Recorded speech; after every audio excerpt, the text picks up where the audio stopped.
നമസ്കാരം. ഇവർക്കും daily news and specially സ്വാഗതം. നമ്മൾ നോക്കാൻ പോകുന്ന ഹിന്ദു ന്യൂസ് പേപ്പർ ആർട്ടിക്കിൾസ് ആണ്. ഇത്തരം ന്യൂസ് പേപ്പർ നമുക്ക് ഡിസ്കസ് ചെയ്യാനായിട്ട് 3 ഇമ്പോർട്ടന്റ് ആർട്ടിക്കിൾസ് ആണുള്ളത്. So first article a law around low carbon climate resilient development എന്നുള്ളതാണ്. ഇത് നമ്മൾ general studies paper two governance പെർസ്പെക്റ്റീവിലായിരിക്കും ഈ ഒരു ടോപ്പിക്കിനെ ഡിസ്കസ് ചെയ്യുന്നത്. രണ്ടാമത്തെ topic problem of special packages general studies paper 3 എക്കണോമിക്സിന്റെ പോയിന്റ് ഓഫ് വ്യൂ ഡിസ്കസ് ചെയ്യുന്നുണ്ട്. ദെൻ തേർഡ് ആർട്ടിക്കിൾ അതും എക്കണോമിക്സിന്റെ പെർസ്പെക്റ്റീവിൽ തന്നെയാണ് സിൽവർ ഇമ്പോർട്ട്സ് ഇൻടു ഇന്ത്യ എന്നുള്ളതാണ് ഈ മൂന്നാമത്തെ ടോപ്പിക്കായി ഡിസ്കസ് ചെയ്യുന്നത്. സോ ഈ മൂന്ന് ടോപ്പിക്സിനകത്ത് ആദ്യത്തെ രണ്ട് ടോപ്പിക് മെയിൻലി മെയിൻസിന്റെ പെർസ്പെക്റ്റീവിലുള്ള ആർട്ടിക്കിളാണ്. അതുകൊണ്ട് തന്നെ എഡിറ്റോറിയൽ പേജിൽ വന്നിരിക്കുന്ന രണ്ട് ആർട്ടിക്കിൾസ് ആണ് ഫസ്റ്റ് ഓഫ് ഓൾ രണ്ട് ടോപ്പിക്സ്. ദെൻ മൂന്നാമത്തെ ടോപ്പിക്ക് എക്കണോമിക്സിന്റെ പ്രിലിംസിന്റെ പെർസ്പെക്റ്റീവിലാണ് നമ്മൾ ഡിസ്കസ് ചെയ്യാൻ പോകുന്നത്. സോ ഈ മൂന്ന് ടോപ്പിക്സും വളരെ ഡീറ്റെയിൽ ആയിട്ട് ഡിസ്കസ് ചെയ്യുന്ന ശേഷം ഇതിൽ നിന്നുള്ള പ്രിലിംസിന് എംസിക്കും കൂടെ സോൾവ് ചെയ്തിട്ടായിരിക്കും നമ്മുടെ ഈ സെഷൻ വൈൻഡ് അപ്പ് ചെയ്യുന്നത്. സോ നമുക്ക് ടൈം കളയാണ്ട് സെഷനിലേക്ക് സ്റ്റാർട്ട് ചെയ്യാം. സോ ഫസ്റ്റ് ടോപ്പിക്കാണ് എഡിറ്റോറിയൽ പേജിലെ ആർട്ടിക്കിളാണിത്. Law around low carbon climate resilient development എന്നുള്ളതാണ് ആർട്ടിക്കിൾ ഹെഡ്ലൈൻ ആയിട്ട് നമുക്ക് വായിക്കാൻ സാധിക്കുന്നത്. അപ്പോൾ ഈ ഒരു ആർട്ടിക്കിളിന്റെ ഫൗണ്ടേഷൻ അല്ലെങ്കിൽ ഇതിന്റെ ബേസിക് ആയിട്ടുള്ള ബാക്ക്ഗ്രൗണ്ട് ഡീറ്റെയിൽസ് എന്താണെന്ന് ചോദിച്ചു കഴിഞ്ഞാൽ കഴിഞ്ഞ കുറച്ച് DNA ക്ലാസ്സുകൾക്ക് മുമ്പ് നമ്മൾ ഡിസ്കസ് ചെയ്ത ടോപ്പിക് ഉണ്ടായിരുന്നു. ബേസിക്കലി പറഞ്ഞ പോലെ സുപ്രീം കോടതിയുടെ ജഡ്ജ്മെന്റ് ആയിരുന്നു. ഇവിടെ നിങ്ങൾക്ക് കാണാൻ സാധിക്കും MK Ranjit Singh versus union of India എന്നുള്ളതാണ് ആ കേസിന്റെ ജഡ്ജ്മെന്റ്. വളരെയധികം പ്രാധാന്യം അർഹിക്കുന്ന ഒരു കേസാണ്. നമുക്ക് പ്രിലിംസിനൊക്കെ തന്നെ ചോദിക്കാൻ സാധ്യതയുള്ളതാണ്. എന്തുമായിട്ട് റിലേറ്റഡ് ആണ് MK Singh versus union of India case എന്നൊക്കെ വേണമെങ്കിൽ ചോദിക്കാം. റൈറ്റ് ടു ലൈഫും അതേപോലെ right to equality article 14 right to equality എന്നുള്ള ആർട്ടിക്കിൾ 14 അതേപോലെ റൈറ്റ് ടു ലൈഫ് ആർട്ടിക്കിൾ 21 ബന്ധപ്പെട്ടൊക്കെ വന്നിരിക്കുന്ന ഒരു കേസാണ്. അതായത് ശരിക്കും പറഞ്ഞാൽ ഈ ഒരു ജഡ്ജ്മെന്റോട് കൂടി ഇനി മുതൽ ക്ലൈമറ്റ് ചേഞ്ചിനെതിരായിട്ട് നമുക്ക് ഈ പറഞ്ഞ ഫണ്ടമെന്റൽ റൈറ്റ് ആയിട്ട് ഡിക്ലെയർ ചെയ്തിരിക്കുകയാണ്. കുറച്ചുകൂടെ സ്പെസിഫിക് ആയിട്ട് പറയുവാണെങ്കിൽ free from the adverse impact of climate change എന്ന് പറയുന്നത് ഇനി മുതൽ ഒരു ഫണ്ടമെന്റൽ റൈറ്റ് ആയിട്ട് റെക്കഗ്നൈസ് ചെയ്തിരിക്കുന്നു. ഏതൊക്കെ ഫണ്ടമെന്റൽ റൈറ്റിന്റെ അണ്ടറിലാണ് അത് വരുന്നത് ചോദിച്ചു കഴിഞ്ഞാൽ ആർട്ടിക്കിൾ 21 ആർട്ടിക്കിൾ 14 അണ്ടറിലേക്കാണ് right to free from adverse impacts of climate ചേഞ്ചിനെ ഡിനോട്ട് ചെയ്യാൻ പോകുന്നത്. അപ്പോൾ ആ ഒരു ജഡ്ജ്മെന്റിനെ ചൂണ്ടിക്കാണിച്ചുകൊണ്ടാണ് ഇന്ന് ഈ ഒരു വാർത്ത വന്നിരിക്കുന്നത്. അതായത് ഇങ്ങനെ നമ്മൾ ക്ലൈമറ്റ് ചേഞ്ചിനെതിരായിട്ടൊരു ഫണ്ടമെന്റൽ റൈറ്റ് ഒക്കെ കാര്യങ്ങൾ ഇവിടെ ഡിക്ലെയർ ചെയ്ത് കഴിയുമ്പോഴേക്കും അതിനെ കൃത്യമായിട്ട് ഇവിടെ പരിപാലിക്കാനായിട്ട് മീൻസ് നമുക്ക് കോൺസ്റ്റിറ്റ്യൂഷൻ അടിസ്ഥാനത്തിലാണല്ലോ ഓരോ കാര്യങ്ങൾ ഇവിടെ മുന്നോട്ട് പോകുന്നത്. അപ്പോൾ കൃത്യമായിട്ടും ആ ഫണ്ടമെന്റൽ റൈറ്റ് ഇവിടെ എൻഷുർ ചെയ്യാനായിട്ട് ഗവൺമെന്റ് തലത്തിൽ ഒരു ലോ കാർബൺ എമിഷൻസുമായിട്ട് ബന്ധപ്പെട്ട ഒരു ലോ ഈ പറഞ്ഞ പോലെ ഗവൺമെന്റ് ലോ മീൻസ് ഈ പറഞ്ഞ നിയമം ഇവിടെ സെൻട്രൽ ഗവൺമെന്റ് രൂപീകരിക്കണം എന്നുള്ളതാണ് ഈ ഒരു ആർട്ടിക്കിളിന്റെ ഒരു ഓവർവ്യൂ ആയിട്ട് ജസ്റ്റ് പറയുവാണെങ്കിൽ. ഈ ഒരു ആർട്ടിക്കിളിന് എക്സാമിന് വ്യൂ പോയിന്റ് നമുക്ക് എന്തൊക്കെ കാര്യങ്ങൾ പഠിക്കണം ചോദിച്ചു കഴിഞ്ഞാൽ ആദ്യം അതായത് മെയിൻ ആയിട്ട് പഠിക്കേണ്ടത് ഈ ഒരു സുപ്രീം കോടതിയുടെ ജഡ്ജ്മെന്റുമായിട്ട് ബന്ധപ്പെട്ട റൈറ്റ് അഗെയിൻസ്റ്റ് ക്ലൈമറ്റ് ചേഞ്ചുമായിട്ട് ബന്ധപ്പെട്ട ജഡ്ജ്മെന്റ് ആണ് വിശദമായിട്ട് പഠിക്കേണ്ടതായിട്ടുള്ളത്. സോ ഇവിടെ വ്യക്തമായിട്ട് നോക്കിയാൽ first paragraph right against climate change is now fundamental right which means right to healthy environment which is safe from the ill effects of climate change. അതായത് climate change മൂലം നമുക്കറിയാം climate change മൂലം ഈ പറഞ്ഞ പോലെ ഇവിടെ ഒരുപാട് മാറ്റങ്ങൾ നമ്മൾ ഈ പറഞ്ഞ പോലെ നമ്മുടെ ഹെൽത്തിനെ ബാധിക്കാവുന്ന രീതിയിൽ ഒരുപാട് മാറ്റങ്ങൾ എൻവയോൺമെന്റ് ഉണ്ടാകാൻ സാധ്യതയുണ്ട്. അതിപ്പോൾ പറഞ്ഞാൽ എയർ പൊല്യൂഷന്റെ കാര്യത്തിലാകാം. ഇങ്ങനെയുള്ള കാര്യങ്ങളൊക്കെ വരുമ്പോഴേക്കും മനുഷ്യന്റെ ആരോഗ്യത്തെ അത് നെഗറ്റീവായിട്ട് ബാധിക്കും. സോ ഈ ഒരു ഹെൽത്തി ആയിട്ടുള്ള സ്റ്റേറ്റിനെ ബാധിച്ചു കഴിഞ്ഞാൽ തീർച്ചയായിട്ടും നമ്മുടെ റൈറ്റ് ടു ലൈഫ്, കാരണം ആരോഗ്യമില്ലെങ്കിൽ തീർച്ചയായിട്ടും നമുക്ക് ജീവിക്കാൻ പറ്റാതെ വരും. അപ്പോൾ അങ്ങനെയാണ് ഈ ബേസിക്കലി ഈ ഒരു ക്ലൈമറ്റ് ചേഞ്ചിനെതിരായിട്ട് ഒരു ഫണ്ടമെന്റൽ റൈറ്റ് ആയിട്ട് മെയിൻലി സുപ്രീം കോടതി ഡിക്ലെയർ ചെയ്തത്. Then expansive view of fundamental rights ഉണ്ട് ആർട്ടിക്കിൾ 14 and 21. എങ്ങനെയൊക്കെയാണ് ഈ ഒരു right against climate change article 14 21 അണ്ടറിലേക്ക് വരുന്നത്. 21 അണ്ടറിലേക്ക് വരുന്നത് നമുക്ക് ഓൾറെഡി പറഞ്ഞു ക്ലൈമറ്റ് ചേഞ്ച് മൂലം നമ്മുടെ ഹെൽത്തിനെ ബാധിച്ചേക്കാം. സജസ് ഈ പറഞ്ഞ എയർ പൊല്യൂഷൻ ആകാം, അല്ലെങ്കിൽ ക്ലീൻ എൻവയോൺമെന്റ് ഇല്ല. ക്ലീൻ എൻവയോൺമെന്റ് എന്ന് പറയുന്നത് എയർ പൊല്യൂഷൻ ഫ്രീ ആയിട്ടുള്ള എൻവയോൺമെന്റ് ഉദ്ദേശിക്കുന്നത്. അതുപോലെ സേഫ് ആയിട്ടുള്ള ഡ്രിങ്കിങ് വാട്ടർ, ഇങ്ങനെയുള്ള കാര്യങ്ങൾ കിട്ടാതെ വന്നാൽ തീർച്ചയായിട്ടും നമ്മുടെ ആരോഗ്യത്തെ നെഗറ്റീവായിട്ട് ബാധിക്കും. അത് ഇന്ത്യ നമ്മുടെ ലൈഫിനെ ബാധിക്കാം. അങ്ങനെ 21 ആർട്ടിക്കിളിന്റെ അണ്ടറിലേക്ക് കൊണ്ടുവരാം. ഇനി 14 അല്ലെങ്കിൽ വേറൊരു ആസ്പെക്ട് നോക്കിക്കഴിഞ്ഞാൽ ക്ലൈമറ്റ് ചേഞ്ച് നോക്കിയാൽ നമ്മുടെ നാട്ടിലെ കർഷകരൊക്കെ തന്നെ ഒരുപാട് നെഗറ്റീവായിട്ട് ബാധിക്കും. കാരണം ക്ലൈമറ്റ് ചേഞ്ച് വരുമ്പോഴേക്കും വെള്ളപ്പൊക്കങ്ങളും അല്ലെങ്കിൽ ഈ പറഞ്ഞ പോലെ കൃഷിനാശവും ഒക്കെ തന്നെ ഉണ്ടാകാം. ഇങ്ങനെയൊക്കെ വന്നു കഴിയുമ്പോഴേക്കും കർഷകന്റെ വരുമാനം നഷ്ടപ്പെടും അല്ലെ, വരുമാനത്തെ കൃത്യമായിട്ട് അത് അഫക്ട് ചെയ്യും. സോ ആവശ്യത്തിനുള്ള വരുമാനം കർഷകന് കിട്ടാതെ വന്നു കഴിഞ്ഞാൽ അദ്ദേഹത്തിന്റെ ജീവിതം മുന്നോട്ട് പോകാനായിട്ട് പറ്റത്തില്ല. കാരണം നല്ല ആഹാരങ്ങൾ വാങ്ങി കഴിക്കാൻ പറ്റത്തില്ല, ഹെൽത്ത് മെയിൻറ്റെയിൻ ചെയ്യാൻ പറ്റത്തില്ല. ഇങ്ങനെയൊക്കെ വേണമെങ്കിൽ നമുക്ക് ആ ഒരു ക്ലൈമറ്റ് ചേഞ്ചിനെ ആർട്ടിക്കിൾ 21 റൈറ്റ് ടു ലൈഫിന്റെ കീഴിലേക്ക് നമുക്ക് കണക്ട് ചെയ്യാനായിട്ട് സാധിക്കും. ഇനി ആർട്ടിക്കിൾ 14 എങ്ങനെയാണ് വരുന്നതെന്ന് ചോദിച്ചു കഴിഞ്ഞാൽ നമുക്കറിയാം ഇങ്ങനെയുള്ള ക്ലൈമറ്റ് ചേഞ്ച് മൂലം ഏറ്റവും കൂടുതൽ ദുരിതം അനുഭവിക്കുന്നത് നമ്മുടെ നാട്ടിലെ എക്കണോമിക്കലി വീക്കർ ആയിട്ടുള്ള സെക്ഷൻസ് ആയിരിക്കും. വീക്കർ സെക്ഷൻസ് ആയിരിക്കും ഏറ്റവും കൂടുതൽ ദുരിതം അനുഭവിക്കുന്നത്. ഇപ്പോൾ എസ്പെഷ്യലി പറയുവാണെങ്കിൽ കോസ്റ്റൽ ഏരിയസിൽ താമസിക്കുന്ന ആൾക്കാർ ഈ പറഞ്ഞ ക്ലൈമറ്റ് ചേഞ്ച് മൂലം വാട്ടർ ലെവൽ റൈസ് സംഭവിക്കാം. അവരുടെ ഈ പറഞ്ഞ വീടുകളിലൊക്കെ തന്നെ വെള്ളം കയറാനുള്ള സാധ്യതകളുണ്ട്. അങ്ങനെയൊക്കെ നോക്കുമ്പോഴേക്കും കമ്പയർ ടു റിച്ച് വൺസ് ഇത്തരത്തിൽ എക്കണോമിക്കലി വീക്കർ സെക്ഷൻസ് ആയിരിക്കും കൂടുതലും ഈ ഒരു ക്ലൈമറ്റ് ചേഞ്ച് മൂലം ബുദ്ധിമുട്ട് അനുഭവിക്കുന്നത്. സോ റിച്ച് വൺസിന് കൂടുതൽ ഈ പറഞ്ഞ പോലെ അത്തരത്തിലുള്ള ബുദ്ധിമുട്ട് അനുഭവിക്കുന്നില്ല, എന്നാൽ കൂടുതൽ ബുദ്ധിമുട്ടുകൾ എക്കണോമിക് വീക്കർ സെക്ഷൻസ് അനുഭവിക്കുന്നു. ഇങ്ങനെ വരുമ്പോഴേക്കും ആ ഇക്വാളിറ്റി അവിടെ നഷ്ടപ്പെടുന്ന നമുക്ക് കാണാനായിട്ട് സാധിക്കും. So climate change can also lead can also affect right to equality. അപ്പോൾ അതുകൊണ്ട് തന്നെയാണ് ഫ്രീ ആയിട്ട് ഈ ക്ലൈമറ്റ് ചേഞ്ചിനെതിരായിട്ട് നമ്മളൊരു ഫണ്ടമെന്റൽ റൈറ്റ് ഡിക്ലെയർ ചെയ്തപ്പോൾ ഏതൊക്കെ റൈറ്റിന്റെ കീഴിലേക്ക് വന്ന് ആർട്ടിക്കിൾ 21 റൈറ്റ് ടു ലൈഫിന്റെ കീഴിലേക്ക് വരുന്നു, റൈറ്റ് ടു ഇക്വാളിറ്റിയുടെ ആംഗിളിലേക്കും ഈ ഒരു എന്താ പറയുക right to right against climate ചേഞ്ചിനെ നമുക്ക് ഇൻക്ലൂഡ് ചെയ്യാനായിട്ട് സാധിക്കും. സോ ഇമ്പാക്ട് ഓഫ് അതാണ് നമ്മളിപ്പോൾ പറഞ്ഞ കാര്യങ്ങളാണ് ഇവിടെ തേർഡ് പാരഗ്രാഫിലും ഫോർത്ത് പാരഗ്രാഫിലും കാണാൻ സാധിക്കും. എങ്ങനെയാണ് 21 അണ്ടറിലേക്ക് ഇത് വരുന്നത്? കാരണം റൈറ്റ് ടു ഹെൽത്ത് മുഖാന്തരം അങ്ങോട്ടേക്ക് കണക്ഷൻ വരുന്നത്. Health which is a part of right to life ആണ്. So impacted due to factors such as air pollution, അതായത് നമ്മുടെ ക്ലീൻ എൻവയോൺമെന്റിനെ നശിപ്പിക്കുന്ന കാര്യങ്ങളാണ് air pollution, vector borne diseases, rising temperatures, droughts, ഇങ്ങനെയൊക്കെ വരുമ്പോൾ നമ്മുടെ ആരോഗ്യത്തെ ബാധിക്കും. അത് ഇന്റേൺ ഏതിലേക്ക് കണക്ട് ചെയ്യാം? റൈറ്റ് ടു ലൈഫിലേക്ക് നമുക്ക് കണക്ട് ചെയ്യാനായിട്ട് സാധിക്കും.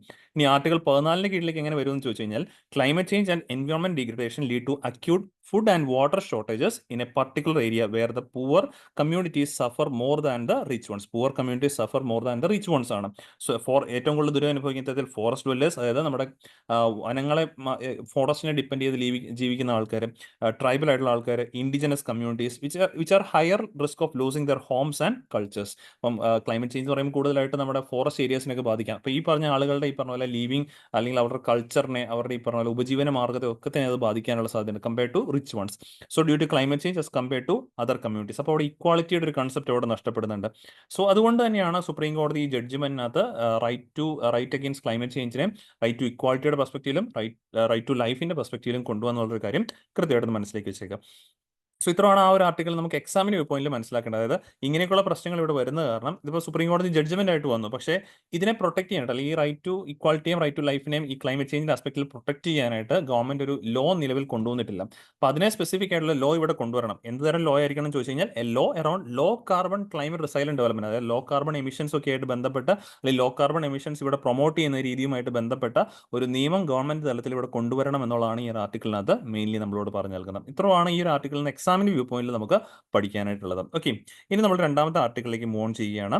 സോ രണ്ടാമത്തെ ആർട്ടിക്കിളും എഡിറ്റോറിയൽ പേജിലെ ആർട്ടിക്കിളാണ്. The problem of special packages എന്നുള്ളതാണ് ആർട്ടിക്കിളിലെ ഹെഡ്ലൈൻ ആയിട്ട് നമുക്ക് വായിക്കാൻ സാധിക്കുന്നത്. അപ്പോൾ എന്താണ് ഈ സ്പെഷ്യൽ പാക്കേജസ് പ്രോബ്ലം എന്ന് ചോദിച്ചു കഴിഞ്ഞാൽ അതായത് ഇപ്പോഴത്തെ ഗവൺമെന്റുമായിട്ട് ബന്ധപ്പെട്ടാണ് ഈ ഒരു ആർട്ടിക്കിൾ, സെൻട്രൽ ഗവൺമെന്റുമായിട്ട് ബന്ധപ്പെട്ടാണ്. കാരണം കറന്റ് സെൻട്രൽ ഗവൺമെന്റിന്റെ അവസ്ഥ നമുക്കറിയാം, ഒരു കോalition ഗവൺമെന്റ് ആണ്. എന്താണ് കോalition ഗവൺമെന്റ് അല്ലെങ്കിൽ എപ്പോഴൊക്കെയാണ് ഒരു കോalition ഗവൺമെന്റിന് പ്രാധാന്യം കൂടുതലെന്ന് ചോദിച്ചു കഴിഞ്ഞാൽ ഒരു സിംഗിൾ പാർട്ടിക്ക് മജോറിറ്റി നമ്പർ ഓഫ് വോട്ട്സ് നേടാതെ വരുന്ന ഒരു അവസരത്തിൽ, ഇപ്പം പറയുവാണെങ്കിൽ ഇപ്പോഴത്തെ റൂളിംഗ് ഗവൺമെന്റ് ഈ പറഞ്ഞ പോലെ NDA എന്നുള്ളതാണ് അറിയപ്പെടുന്നത് അല്ലേ, NDA സിസ്റ്റമാണ്. അപ്പോൾ NDA എന്ന് പറയുമ്പോഴേക്കും അത് സിംഗിൾ പാർട്ടി അല്ല, ഒരു കോമ്പിനേഷൻ ആണ്. ഇപ്പം BJP എലോൺ ആയിട്ട് നോക്കിക്കഴിഞ്ഞാൽ അവർക്ക് കേവല ഭൂരിപക്ഷം ഇല്ല, ലോക്സഭയിലാണെങ്കിലും കേവല ഭൂരിപക്ഷം ഇല്ല. പക്ഷേ ആ കേവല ഭൂരിപക്ഷത്തിനായിട്ട് സർക്കാർ രൂപീകരിക്കാൻ കേവല ഭൂരിപക്ഷത്തിന് BJPയോടൊപ്പം ഇപ്പം നിലവിൽ ഈ പറഞ്ഞ പോലെ രണ്ട് പ്രധാന പാർട്ടികളും കൂടെ ചേർന്നിട്ടുണ്ട്. JDU, ഓക്കെ, JDU ഉണ്ട്, അതേപോലെ TDP. JDU ബീഹാർ കേന്ദ്രീകരിച്ച് ഇതാക്കുന്നു. TDP ഈ പറഞ്ഞ പോലെ നമ്മുടെ ആന്ധ്ര സ്റ്റേറ്റുമായിട്ട് ചേർന്നിട്ടാണ് അവർ വർക്ക് ചെയ്യുന്നത്. അപ്പോൾ ഈ മൂന്ന് പാർട്ടികൾ ചേർന്നിട്ട്, അതായത് മൂന്നല്ല ഇതിലത്തെ ഒരുപാടുണ്ട്, എന്നാൽ പ്രധാനപ്പെട്ട മൂന്ന് പാർട്ടികളായിട്ട് ഇന്ത്യയിൽ അറിയപ്പെടുന്ന BJP, JDU ആൻഡ് TDP. ഇവിടെ നമ്മൾ നോക്കുവാണെങ്കിൽ ഇതൊരു കോalition ആണ്. ഈ ഒരു രണ്ട് JDUവിന്റെയും TDPയുടെയും കൂടെ സഹായത്താലാണ് ഇപ്പോൾ ഈ NDA മീൻസ് ഈ ഗവൺമെന്റ് മുന്നോട്ട് പോകുന്നത്. അതുകൊണ്ട് തന്നെ തീർച്ചയായിട്ടും BJPക്ക് എലോൺ ആയിട്ട് ഒരു തീരുമാനങ്ങൾ എടുക്കാനായിട്ടുള്ള ബുദ്ധിമുട്ടുണ്ട്. കാരണം ഇവരെയും കൂടെ തൃപ്തിപ്പെടുത്തുന്ന രീതിയിൽ ഓരോ കാര്യങ്ങൾ എടുത്തെങ്കിൽ മാത്രമേ ഉള്ളൂ ഗവൺമെന്റിന് ഒരു മുന്നോട്ട് പോകാൻ പറ്റുള്ളൂ. അല്ലെങ്കിൽ ഈ പറഞ്ഞ നാളെ ഇവർ സപ്പോർട്ട് പിൻവലിച്ചു കഴിഞ്ഞാൽ ഈ പറഞ്ഞ ഗവൺമെന്റിന് താഴെ ഇറങ്ങേണ്ടതായിട്ട് വരും. അതിനു വേണ്ടിയിട്ട് നമ്മൾ ഇലക്ഷന്റെ സമയം തന്നെ നിങ്ങൾ ഒരു പക്ഷേ വാർത്തയിൽ കേട്ടിട്ടുണ്ടാവും, JDUവും TDPയും ഒക്കെ തന്നെ ഒരുപാട് ആവശ്യങ്ങൾ ഗവൺമെന്റിനോട് ചോദിക്കാൻ സാധ്യതയുണ്ട്. എസ്പെഷ്യലി ഈ രണ്ട് പാർട്ടികളുടെ മെയിൻ സംസ്ഥാനമായ JDUവിന്റെ ആണ് ബീഹാർ, TDPയുടെ ആണ് ആന്ധ്രാപ്രദേശ്. സോ ഈ രണ്ട് സംസ്ഥാനങ്ങളും അവർക്ക് വേണ്ടുന്ന ഒരുപാട് കാര്യങ്ങൾ ചോദിച്ചു വാങ്ങി എടുക്കാനുള്ള സാധ്യതയുണ്ട്. സച്ച് സ്പെഷ്യൽ പവേഴ്സ്, പ്രത്യേക അധികാരങ്ങൾ. ഈ പറഞ്ഞ പോലെ നമ്മൾ ആർട്ടിക്കിൾ 371 പ്രധാനമായിട്ട് സ്പെഷ്യൽ പവേഴ്സ് ടു സ്റ്റേറ്റിനെ കുറിച്ച് ഡിഫൈൻ ചെയ്യുന്നത്. അത്തരത്തിൽ ആന്ധ്രാപ്രദേശിനും അതേപോലെ ബീഹാറിനും സ്പെഷ്യൽ പവേഴ്സ് നൽകാനായിട്ട് ഒരുപക്ഷെ ഇവർ ആവശ്യപ്പെട്ടേക്കാം. അല്ലെങ്കിൽ ഫിനാൻഷ്യൽ പരമായിട്ടുള്ള മറ്റ് ഈ പറഞ്ഞ പോലെ ആവശ്യങ്ങൾ, സെൻട്രൽ ഗവൺമെന്റ് കൂടുതൽ ഫണ്ടുകളും ഈ സംസ്ഥാനങ്ങൾക്കായിട്ട് കൊടുക്കേണ്ടി വന്നേക്കാം. ഇതിനെയാണ് സ്പെഷ്യൽ പാക്കേജസ് എന്നുള്ള രീതിയിലേക്ക് പറയുന്നത്. അപ്പോൾ ഈ സ്പെഷ്യൽ പാക്കേജസ് ഈ രണ്ട് സംസ്ഥാനം എന്തുകൊണ്ട് ഇങ്ങനെ കൊടുക്കുമെന്ന് ചോദിച്ചു കഴിഞ്ഞാൽ അവരുടെയും കൂടെ സപ്പോർട്ട് ഉള്ളതുകൊണ്ടല്ല, അല്ലെങ്കിൽ ആ ഒരു സംസ്ഥാനം ഭരിക്കുന്ന നിലവിലെ പാർട്ടികളുടെയൊക്കെ സപ്പോർട്ട് ഉള്ളതുകൊണ്ട് തന്നെയാണ് ഇപ്പോൾ ആ ഗവൺമെന്റ്, സെൻട്രൽ ഗവൺമെന്റ് മുന്നോട്ട് പോകുന്നത്. അപ്പോൾ അതുകൊണ്ട് ആ സെൻട്രൽ ഗവൺമെന്റ് മുന്നോട്ട് പോകുന്നത് തീർച്ചയായിട്ടും ഇവരെ എപ്പോഴും തൃപ്തിപ്പെടേണ്ടതായിട്ട് വരും. അപ്പോൾ അതുകൊണ്ട് തന്നെ ഇങ്ങനെയുള്ള സ്പെഷ്യൽ പാക്കേജസ്, അത് ഫിനാൻഷ്യൽ ആകാം, അല്ലെങ്കിൽ നമ്മൾ നേരത്തെ പറഞ്ഞ സ്പെഷ്യൽ പവേഴ്സ് പോലുള്ള കാര്യങ്ങളാകാം, ഇങ്ങനെ കൊടുക്കേണ്ടതായിട്ട് വരും. അപ്പോൾ ഈ സ്പെഷ്യൽ പവേഴ്സ് പാക്കേജസിന്റെ പ്രോബ്ലം ആണ് മെയിൻലി ഇതിനകത്ത് ഡിസ്കസ് ചെയ്യുന്നത്. എന്താണ് അതിനകത്ത് ഒരു കീവേഡ് പിടിയിട്ടില്ല. സ്പെഷ്യൽ പാക്കേജസ് കൊണ്ട് ഉദ്ദേശിക്കുക എന്താണെന്നുള്ള കാര്യം പിടിയിട്ടുണ്ടാവും. ഇനി നമ്മൾ ഫിനാൻഷ്യൽ പരമായിട്ട് നോക്കുവാണെങ്കിൽ ഫിനാൻഷ്യൽ പരമായിട്ട് ഇവിടെ സ്റ്റേറ്റ് ഗവൺമെന്റുകൾക്ക് സെൻട്രലിൽ നിന്നും പൈസ ഈ പറഞ്ഞ പോലെ സ്റ്റേറ്റ് ഗവൺമെന്റുകൾക്ക് വീതിച്ചു കൊടുക്കുന്നത് നമ്മുടെ ഫിനാൻസ് കമ്മീഷൻ റെക്കമെൻഡേഷനിലൂടെയാണ്. ഈ ഫയലിൽ നിങ്ങൾക്ക് നോക്കിക്കഴിഞ്ഞാൽ അറിയാം ഫിനാൻസ് കമ്മീഷൻ ആർട്ടിക്കിൾ പറഞ്ഞ കോൺസ്റ്റിറ്റ്യൂഷണൽ ബോഡിയാണ്. ആർട്ടിക്കിൾ 280 പ്രകാരമാണ് ഫിനാൻസ് കമ്മീഷൻ വർക്ക് ചെയ്യുന്നത്.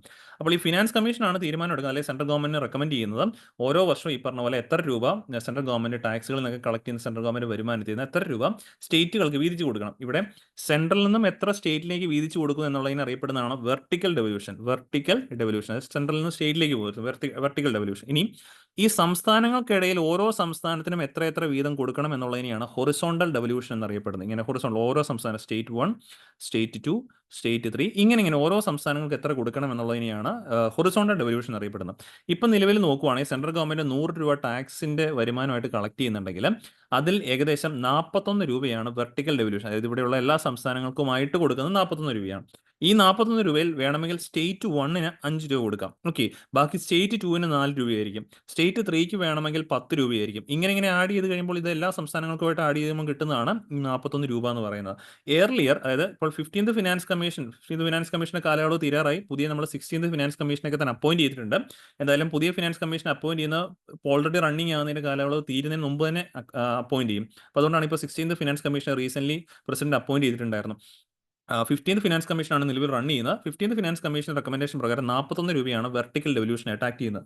എന്നാൽ 14th ഫിനാൻസ് കമ്മീഷന്റെ കാലഘട്ടത്തിൽ അത് 42 രൂപയായിരുന്നു. ഈ 1 രൂപ എവിടെ പോകുമെന്ന് ചോദിച്ചു കഴിഞ്ഞാൽ 14th ഫിനാൻസ് കമ്മീഷന്റെ കാലഘട്ടത്തിൽ ജമ്മു ആൻഡ് കാശ്മീർ സ്റ്റേറ്റ് ആയിട്ടുണ്ടായിരുന്നു. പക്ഷേ ഇപ്പോൾ നിലവിൽ പറയുകയാണെങ്കിൽ ജമ്മു ആൻഡ് കാശ്മീരിനെ ഒരു യൂണിയൻ ടെറിട്ടറി ആയിട്ട് നമ്മൾ മാറ്റിയിരിക്കുന്നത്. ജമ്മു ആൻഡ് കാശ്മീറും അതേപോലെ ലഡാക്ക് എന്നുള്ള 2 യൂണിയൻ ടെറിട്ടറീസ് ആയിട്ടാണ് മാറ്റിയിരിക്കുന്നത്. അപ്പോൾ അതുകൊണ്ട് അതിനെ സ്റ്റേറ്റ് ആയിട്ട് പരിഗണിക്കേണ്ട കാര്യമില്ല. ഓൾറെഡി അവരുടെ കാര്യങ്ങൾ സെൻട്രൽ ഗവൺമെന്റ് നോക്കുന്നുണ്ട്. ഇത് സ്റ്റേറ്റുകൾക്കായിട്ട് കൊടുക്കുന്നതാണ് ഈ വെർട്ടിക്കൽ ഡെവല്യൂഷന്റെ ഭാഗമായിട്ട് മാറുന്നത്.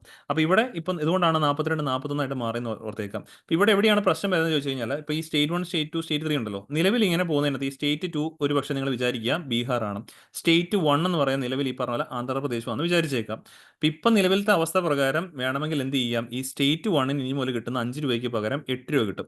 സ്റ്റേറ്റ് 2ന് 4 രൂപയ്ക്ക് പകരം വേണമെങ്കിൽ ഈ പറഞ്ഞ 7 രൂപ കിട്ടുമെന്ന് വിചാരിക്കും. അപ്പം ബാക്കി ഈ പറഞ്ഞ 41 രൂപയുടെ അഡ്ജസ്റ്റ് ചെയ്യാനായിട്ട് ഇപ്പോൾ ഇവിടെ വേറൊരു സ്റ്റേറ്റ് 4ന് 6 രൂപ കിട്ടുന്നുണ്ടായിരുന്നു വിചാരിച്ചു. അത് വേണമെങ്കിൽ വെട്ടിച്ചുരുക്കിയിട്ട് ഈ പറഞ്ഞ പോലെ ഇവിടെ കൂട്ടിയത് അവിടെ കുറയ്ക്കാം. മീൻസ് ബാലൻസ് ചെയ്യണമല്ലോ. 41 ആയിട്ട് ഓൾ ടുഗദർ ഇതിനെ ബാലൻസ് ചെയ്യണം. അങ്ങനെ രീതിയിലേക്ക് പോകാനുള്ള സാധ്യത വളരെ കുറവാണ്. അത് ഈ ആർട്ടിക്കിളിനകത്ത് പറയുന്നുണ്ട്. കാരണം ഇത് ഈ കാര്യങ്ങൾ ഓരോ സംസ്ഥാനങ്ങൾക്ക് എത്ര വീതം കൊടുക്കണം എന്നുള്ള റെക്കമെൻഡേഷൻ ചെയ്യുന്നത് ഫിനാൻസ് കമ്മീഷനാണ്. അപ്പോൾ ആ റെക്കമെൻഡേഷനെ മറികടന്ന് സെൻട്രൽ ഗവൺമെന്റ് തന്നെ ഓരോ സ്റ്റേറ്റ് ഗവൺമെന്റുകൾക്ക് ഇങ്ങനെ കൊടുക്കാനുള്ള സാധ്യത വളരെ കുറവാണ്. പക്ഷേ സെൻട്രൽ ഗവൺമെന്റിന് കൊടുക്കാം ആസ് പെർ ദ ആർട്ടിക്കിൾ 282. ഇപ്പം നമ്മൾ പറഞ്ഞ ഈ ഡെവല്യൂഷന്റെ കാര്യം ആർട്ടിക്കിൾ 280 പറയുന്നത്.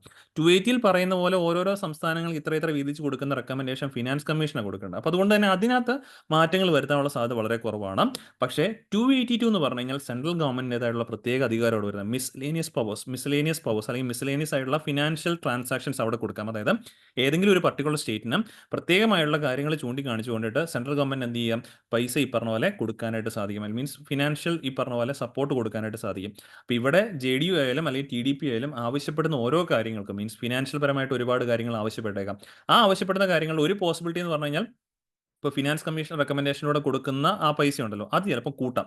അത് ചിലപ്പോൾ ഇവർക്ക് കൂട്ടിയിട്ട് വേറെ സംസ്ഥാനങ്ങൾക്ക് അത് കുറച്ച് വെക്കാം. പക്ഷേ അങ്ങനെ കാണിക്കാനുള്ള സാധ്യത വളരെ കുറവായിരിക്കും. പകരം ചെയ്യാൻ പോകുന്നത് ആർട്ടിക്കിൾ 282 പ്രകാരം മിസ്ലേനിയസ് ആയിട്ടുള്ള പവേഴ്സ് അത് ഉപയോഗിച്ചുകൊണ്ടിട്ട് സെൻട്രൽ ഗവൺമെന്റ് എന്ത് ചെയ്യാം, കൂടുതൽ ഫിനാൻഷ്യൽ സപ്പോർട്ട് ഈ പറഞ്ഞ സംസ്ഥാന ഗവൺമെന്റുകൾക്ക് കൊടുക്കാനുള്ള സാധ്യതയുണ്ട്.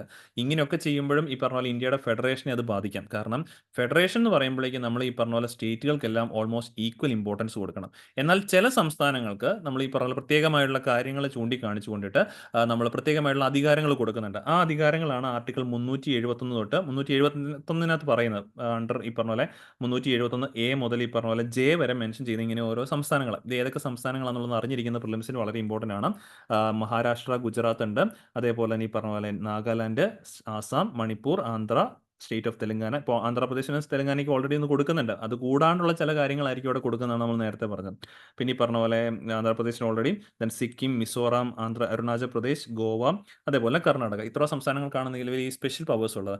ഇങ്ങനെ ചില സംസ്ഥാനങ്ങൾക്ക് പ്രത്യേകമായിട്ടുള്ള അധികാരങ്ങൾ കൊടുത്തിരിക്കുന്നതുകൊണ്ടാണ് ഇന്ത്യ ഫെഡറലിസമാണ്. പക്ഷേ ഇന്ത്യയിൽ നമ്മൾ ഏതുതരം ഫെഡറലിസം ആണെന്ന് പറയുന്നത് അസിമെട്രിക്കൽ ഫെഡറലിസം ആണ് ഇന്ത്യയിൽ എന്ന് പറയുന്നത്. കാരണം ഫെഡറലിസം ആണ് ഈ പറഞ്ഞ സെൻട്രലും സ്റ്റേറ്റിനും ഡിവിഷൻ ഓഫ് പവേഴ്സ് ഉണ്ട്. പക്ഷേ ഇവിടെ സ്റ്റേറ്റ് ഗവൺമെന്റ് ഗവൺമെന്റുകൾക്ക് എല്ലാം നോക്കിക്കഴിഞ്ഞാൽ ഒരേ അധികാരങ്ങളല്ല. ചില സംസ്ഥാനങ്ങൾക്ക് കുറച്ച് എക്സ്ട്രാ അധികാരങ്ങൾ കൊടുത്തിരിക്കുന്നു. എന്നാൽ ചില സംസ്ഥാനങ്ങൾക്ക് അത്ര അധികാരങ്ങൾ കൊടുത്തിട്ടില്ല. അതുകൊണ്ടാണ് അതിനെ അസിമെട്രിക്കൽ ഫെഡറലിസം എന്ന് ബേസിക്കലി വിശേഷിപ്പിക്കപ്പെടുന്നത്.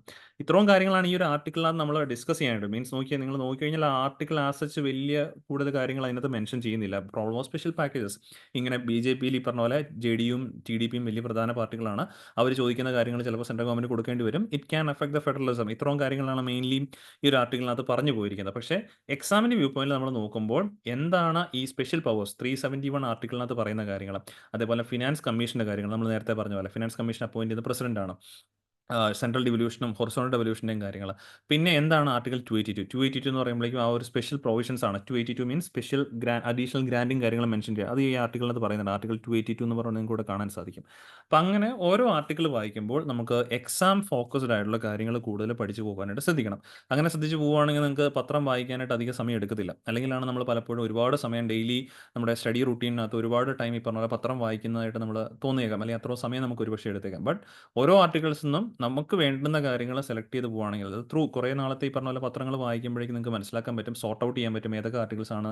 ആദ്യം സിലബസ് കൃത്യമായിട്ട് നോക്കുക. സിലബസ് അടിസ്ഥാനത്തിൽ ഓരോ ആർട്ടിക്കിൾസും വായിച്ചു പോവുക. സിലബസിൽ പറയുന്ന രീതിയിലുള്ള ആർട്ടിക്കിൾ ആണെങ്കിൽ തീർച്ചയായിട്ടും അത് വായിക്കാം. അതിൽ തന്നെ നമുക്ക് വേണ്ടുന്ന കാര്യങ്ങൾ കൃത്യമായിട്ടും വായിച്ച് മനസ്സിലാക്കി പോകാനായിട്ട് ശ്രദ്ധിക്കുക. ഓക്കെ, ഇത്രയും കാര്യങ്ങളാണ് ഈ ഒരു ആർട്ടിക്കിളിൽ നമുക്ക് പഠിക്കാനായിട്ടുള്ളത്. ഇനി അടുത്ത നമ്മുടെ ലാസ്റ്റ് ആർട്ടിക്കിളാണ് പ്രിലിംസ്. ഇത് പ്രിലിംസിന്റെ പെർസ്പെക്റ്റീവിലുള്ള ആർട്ടിക്കിളാണ്. Red flags raised over run away silver imports from UAE through gift city എന്നുള്ളതാണ് ആർട്ടിക്കിളിലെ ഹെഡ്ലൈൻ ആയിട്ട് വായിച്ചിരിക്കുന്നത്. അപ്പോൾ ഇവിടെ നമ്മൾ നോക്കിയും ഓരോ വാർത്ത വായിക്കുമ്പോൾ അതിനകത്ത് കീവേഡ് ഐഡന്റിഫൈ ചെയ്യാനായിട്ട് ശ്രമിക്കണം. അപ്പോൾ ഇവിടെ നോക്കുമ്പോഴേക്ക് രണ്ട് കാര്യങ്ങളുണ്ട്. സിൽവർ ഇമ്പോർട്ട്സും ഉണ്ട്, അതേപോലെ തന്നെ ഗിഫ്റ്റ് സിറ്റി. ഇതാണ് ഇതിനകത്ത് രണ്ട് കീവേഡുകൾ പറയുവാണെങ്കിൽ. അപ്പോൾ അത് നമുക്ക് നോക്കാം. ഗിഫ്റ്റ് സിറ്റിയുമായിട്ട് ബന്ധപ്പെട്ട കാര്യങ്ങൾ നോക്കാം. ഗിഫ്റ്റ് സിറ്റി എന്ന് പറഞ്ഞു കഴിഞ്ഞാൽ ഷോർട്ടാണ്. Gift means Gujarat international finance tech city എന്നുള്ളതാണ് അതിന്റെ ഷോർട്ട്. ഗിഫ്റ്റ് എന്നുള്ള രീതിയിലേക്ക് അറിയപ്പെടുന്നത്. അങ്ങനെയാണ് ഗിഫ്റ്റ് സിറ്റി. അപ്പോൾ ഈ ഗിഫ്റ്റ് സിറ്റി, ഗുജറാത്തിലെ ഗിഫ്റ്റ് സിറ്റിയുടെ പ്രത്യേകത എന്ന് ചോദിച്ചു കഴിഞ്ഞാൽ it's India's first and only international financial services centre, IFSC. ഇന്ത്യയുടെ ഏക ഇന്റർനാഷണൽ ഫിനാൻഷ്യൽ സർവീസസ് സെന്റർ ആണ് ഗുജറാത്തിലെ ഗിഫ്റ്റ് സിറ്റി.